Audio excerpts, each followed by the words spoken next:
पंढरपूर येथे क्रेडाईच्या गृह उत्सव प्रदर्शनाच्या उद्घाटनासाठी उच्च व तंत्र शिक्षण मंत्री तथा सोलापूर जिल्ह्याचे पालकमंत्री चंद्रकांत पाटील आले होते। यावेळी केलेल्या भाषणात त्यांनी उमेश परिचारक यांचे तोंड भरून कौतुक केले। तसेच कार्यक्रम संपून आपल्या गाडीकडे जाताना त्यांना सोडायला आलेले माजी आमदार प्रशांत परिचारक व उमेश परिचारक यांना निरोप देतेवेळी मंत्री चंद्रकांत पाटील यांनी उमेश परिचारक यांना पद्मश्री पुरस्कार दिला पाहिजे असे खाजगीत विधान केले।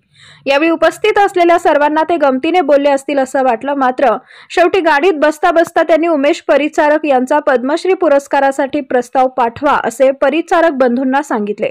यावरून चंद्रकांत दादा सहज नव्हे तर गांभीर्याने बोलले हे समजते।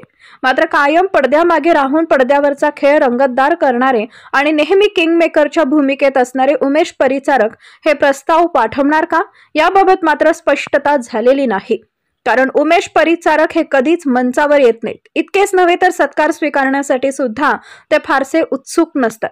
ते कधी माध्यमांसमोर देखील येत नाहीत। त्यामुळे पद्मश्री पुरस्कारासाठी प्रस्ताव पाठवण्याची चंद्रकांत दादांनी केलेली सूचना परिचारक बंधू पाळतात का, याबाबत पंढरपूरच्या जनतेमध्ये उत्सुकता निर्माण झाली आहे।